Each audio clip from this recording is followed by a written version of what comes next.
Olá, gente! Então, na nossa última aula, a gente parou na renúncia do Jânio Quadros. Como eu já tinha dado um spoilerzinho básico, causou uma enorme crise política. Porque, de fato, as forças mais conservadoras do governo brasileiro, da população brasileira em geral, não queriam que Jango assumisse o poder. Então, Jango, lembrando, é o apelido de João Goulart, um político bastante importante da história brasileira. Então, João Goulart, para vocês terem noção, já tinha sido ministro do Trabalho de Getúlio Vargas durante aquele período de 51 a 54. E durante esse mandato dele como ministro do Trabalho, ele tentou dar um aumento de 100% no salário mínimo. Os conservadores não gostaram nem um pouco. Tipo, comunista, corte a cabeça. Ele acabou perdendo o mandato, né? Foi substituído. E ficou com uma fama de comunista e ele quer destruir o Brasil. Por conta disso, Jango, que já estava na China quando Jânio Quadros resolveu renunciar, ouviu dos setores conservadores brasileiros: não precisa voltar não, Jango. Você tá aí comunista, no país comunista, viva comunistamente comunista e não te queremos aqui. Não queremos Jango como presidente. Quem é que começou a se movimentar? Os setores que apoiavam o Jango, criando a chamada Campanha da Legalidade. A Campanha da Legalidade defendia justamente o direito constitucional de Jango de assumir como presidente. Esse embate entre os conservadores que queriam novas eleições e a Campanha da Legalidade, que exigia que Jango assumisse o seu cargo como presidente, tiveram que chegar em um meio termo. E esse meio termo foi o estabelecimento de uma república parlamentarista no Brasil. Então, Jango era presidente, mas Jango não governava. Quem tinha poder de governo era justamente o parlamento, que não gostava do Jango nem um pouquinho. Então, João Goulart voltou para o Brasil em 1961, iniciou seu mandato como presidente de uma república parlamentarista, mas em 1963 conseguiu organizar um plebiscito. Então, um plebiscito é uma consulta ao povo para aprovação de uma lei ou não. E este plebiscito era pela continuidade do parlamentarismo ou retorno ao presidencialismo. E no final das contas, com cerca de 80% dos votos, foi retomado o presidencialismo. Então, Jango recuperou seu poder de governo, ao mesmo tempo em que ele tinha um apoio popular muito grande. Porque o povo gostava dele, gente. A população esperava que ele fosse aquele cara que deu 100% de aumento, que não pegou, mas que vale a intenção, né? Mas esse não foi o Jango que realmente assumiu o poder. Porque o João Goulart não tinha apoio do Congresso. Então ele não conseguia aprovar quase nenhuma lei. Mas por conta dessa expectativa dos movimentos sociais, ele já era visto como um cara muito revoltado, muito rebelde. No final das contas, o governo de João Goulart foi em cima do muro, porque ele estava tentando agradar os conservadores, ao mesmo tempo em que ele estava agradando os setores mais revolucionários. No final das contas, ele não tinha apoio em lugar nenhum. Ele era revolucionário demais para os conservadores e conservador demais para os revolucionários. Percebendo que ele estava ficando completamente sem apoio, o Jango resolveu que, ok, então já que os conservadores não gostam de mim mesmo, azar do Congresso, eu vou pro povo. E em março de 1964, ele participou de um evento no Rio de Janeiro, que ficou conhecido como o Comício das Reformas, ou Comício da Central do Brasil. Então, a Central do Brasil é uma estação de trem no Rio de Janeiro, e nesse comício, o então presidente, fez uma promessa para o povo de que ele iria organizar o país para conseguir a realização de uma série de reformas de base. Então, reformas de base são todas aquelas mudanças na estrutura do país que favorece um grupo ou outro. Um exemplo de reforma de base, que vocês já devem ter ouvido por aí, é justamente a da reforma agrária.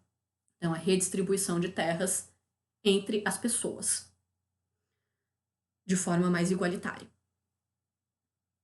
Quem não gostou nem um pouco dessa promessa? Os setores conservadores. Mas é muito importante entender que quando a gente fala de setor conservador no Brasil, a gente não está falando apenas da elite, mas também de uma grande parte da classe média. E foi justamente essa classe média que se movimentou para demonstrar a sua insatisfação com as medidas do governo de Jango. Então, no mesmo mês que aconteceu o comício da Central do Brasil, começaram a acontecer em várias cidades do Brasil as chamadas Marchas da Família com Deus pela Liberdade. Essas marchas eram organizadas geralmente por mulheres ligadas à Igreja Católica e que acusavam o João Goulart de ser um comunista que vai destruir todas as bases do nosso país. Vendo essa série de movimentações, essa concentração de pessoas contra João Goulart, quem que viu a sua chance de brilhar? Os militares. Percebendo que haveria um apoio popular significativo a um golpe de Estado, quem resolveu agir foram justamente os militares. Na noite do dia 31 de março para o dia 1º de abril, foi iniciado o golpe de Estado, que deu início ao período ditatorial no Brasil. Então, já em 1º de abril, o presidente não estava mais no poder, e no dia 2 de abril ele fugiu do país e nunca mais voltou para o Brasil. João Goulart morreu no exílio. Logo depois do golpe, ainda houve uma encenação de respeitar a Constituição. Então, quem assumiu o cargo foi o presidente da Câmara dos Deputados, seguindo a ordem constitucional. Mas pouco tempo depois foi convocada uma eleição indireta para colocar os militares no poder. E foi eleito o primeiro presidente militar, Castelo Branco. Ao longo de todo o governo ditatorial, existiu uma prática jurídica que, no fim das contas, não vale nada. Só faz a função de parecer que a ditadura não é tão ditadura assim. Porque, por exemplo, o caso dos militares serem colocados no poder através de uma eleição indireta. De acordo com a Constituição brasileira, isso é proibido. Mas importa ser proibido desde que os militares falaram que pode? Bom, para a Constituição, sim. Para os militares, não. Então, era usada a ferramenta chamada ato institucional. Então, instituição é algo legítimo, algo legal. Então, o ato institucional tinha como função legalizar o que era inconstitucional. E ao longo de toda a ditadura foram emitidos 17 atos institucionais, sendo alguns deles mais famosos do que outros. Ainda durante o governo Castelo Branco foram emitidos mais 3 AIs, como eles ficaram conhecidos. Então, o AI-1 foi o que permitiu que os militares assumissem o poder e que cassassem o mandato de qualquer político que eles considerassem um subversivo. Subversivo é contra o regime. Se você é um opositor, muito opositor, você vai cair fora. O AI-2 estabeleceu o princípio do bipartidarismo. Então, pluripartidarismo, lembra, plural, muitos partidos. Bipartidarismo, dois. Então, apenas 2 partidos no Brasil. Então, esses 2 partidos tinham a função de fazer um teatro de democracia. Então, não pode falar que é uma ditadura, porque a gente até deixa ter oposição. A oposição era organizada no partido político chamado de MDB, Movimento Democrático Brasileiro. Enquanto o partido do governo, o partido da situação, era a ARENA, que é a Aliança Renovadora Nacional. E esses 2 partidos, eles participavam de eleições, principalmente legislativas, porque era o único ponto em que a população brasileira como um todo podia votar diretamente. Porque a eleição para prefeitos de grandes cidades, governadores e presidente da República era sempre de forma indireta. Então, como a eleição era indireta, quem é que sempre ganhava? O candidato do governo. Porque o governo estava sempre manipulando a política para garantir que os seus aliados eram os que tinham maior força. Então, existia uma oposição? Existia. Mas a partir do momento que essa oposição começasse a opor de verdade, o que acontecia? A pessoa tinha um mandato cassado. Ela não podia mais participar politicamente no Brasil. Pernilongo, chato.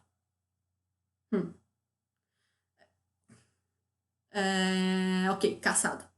Então, pode falar que o Brasil tinha um partido de oposição? Pode. Você pode falar que essa era uma oposição livre? De forma alguma. Porque, gente, não era. Simples assim. Não existia uma liberdade de expressão no Brasil durante a ditadura militar. E isso ficou ainda mais grave a partir de 1968. Porque o ano de 68 foi um de grandes movimentações populares e da estruturação de um movimento de resistência à ditadura no Brasil. Consequentemente, 68 foi o ano em que a repressão ficou ainda mais forte. Então, mais resistência, mais repressão. Justamente para esmagar essa resistência. Em 13 de dezembro de 1968, foi passado o Ato Institucional número 5, quando o então presidente Costa e Silva fechou o Congresso Nacional e cassou vários direitos constitucionais da população. E é importante dizer que essa Constituição já não era mais aquela Constituição democrática de 1946. Porque em 1967 foi criada uma nova Constituição, dessa vez bastante autoritária, e que facilitava a perseguição de inimigos políticos do governo. Para praticar essa repressão às pessoas, existiam várias ferramentas, vários instrumentos. Sendo alguns dos mais importantes a própria Constituição de 67, a partir de 1968, o AI-5, que, cara, o AI-5 basicamente legalizou as violações aos direitos humanos. Por conta do AI-5, se você fosse suspeito de ser um agente subversivo, os seus direitos constitucionais estavam suspensos. Suspeita. Não precisava nem provar nada, só tipo, eu acho que não. Eu acho que ele está ali planejando contra o governo. Por que você acha isso? Porque eu sinto que ele é um subversivo. Então, não precisava ter nem bons motivos. Você podia ser caçado por qualquer coisa. E nesse ponto, o caçado não é o com SS de perder mandato, e sim com C cedilha mesmo de correrem atrás e te desaparecerem. Ainda dando suporte a esse conjunto de Constituição mais AI-5, tinha a Lei de Segurança Nacional de 1969, que era a que delineava todos os atos considerados subversivos e que pudessem oferecer um risco à estrutura constitucional brasileira. E um outro mecanismo muito, muito essencial para conseguir manter a população reprimida era a censura. A censura era aplicada em basicamente todas as áreas da vida brasileira. Mesmo no nível pessoal, você podia ser vítima de censura. As pessoas, o governo podia interceptar suas cartas, por exemplo. Se você fosse suspeito de subversão, você entraria na linha de ataque do Serviço Nacional de Informações, o SNI, que em parceria com o Departamento de Ordem Política e Social, o DOPS, iria investigar se você era ou não um subversivo. Lembrando que todos os seus direitos constitucionais eram suspensos assim que você se tornasse suspeito de subversão. Nessa época, o Brasil praticava sequestros e assassinatos, além da prática frequente de tortura aos suspeitos. Então, foi um período extremamente violento da nossa história. E a censura ficou muito famosa no meio artístico, porque muitas músicas que surgiram naquela época foram proibidas de serem distribuídas, de serem mesmo gravadas, porque elas eram consideradas subversivas. Então, você está tentando instigar a população contra o governo, você não pode publicar essa música. Ou então, a sua música tem um vocabulário de mau gosto, tem um palavrão.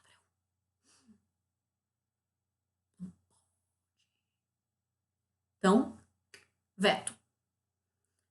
Mas também o dia a dia das pessoas era afetado pela censura, porque, por exemplo, os jornais não poderiam publicar nenhuma notícia que fosse contrária aos interesses do governo. E essas notícias, elas acabavam sendo eliminadas do processo de impressão do jornal.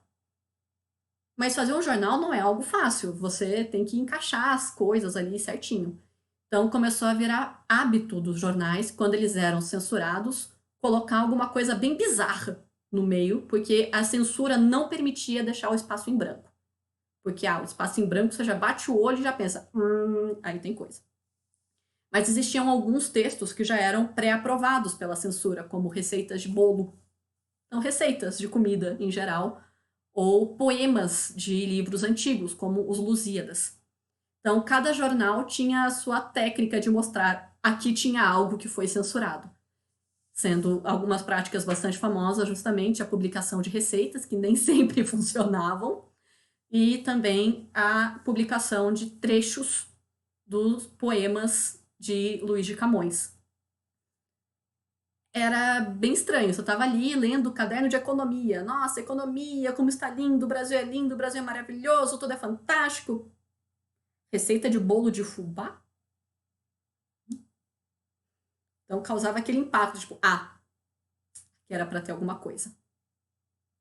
Então a censura, ela alimentou bastante a criatividade da população brasileira, tanto no meio artístico quanto em outros setores da informação. Só lembrando, então, como que funcionava a substituição de governos durante o período da ditadura militar. Porque existem algumas pessoas que alegam que no Brasil não houve ditadura militar porque aconteciam eleições presidenciais a cada 5 anos. Mas a verdade é que essas eleições presidenciais, elas não eram eleições democráticas, porque elas dependiam do bipartidarismo, sendo que o partido de oposição só podia contar com aqueles opositores que não fossem tão opositores assim, porque se você se opõe demais, você vira subversivo e perde tudo, possivelmente a vida, inclusive. E o MDB não tinha a menor chance de eleição, porque através de práticas eleitorais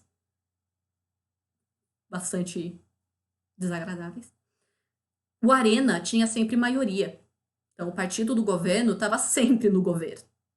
Enquanto a oposição era eternamente a oposição, que se passasse dos limites, nem oposição poderia ser mais. Então, houve sim ditadura militar no Brasil. Qualquer pessoa que fale o contrário está errada. Houve ditadura militar no Brasil. E ao longo da nossa ditadura existiram 5 presidentes militares, todos eles generais, que foram eleitos de forma indireta pelo Congresso. Todos membros do partido Arena. Sendo o primeiro o general Castelo Branco, seguido do general Costa e Silva, depois o general Médici, que é conhecido como um dos mais violentos do período. O tempo em que ele governou recebeu o codinome de Anos de Chumbo. Então, desagradável. Depois teve o general Geisel.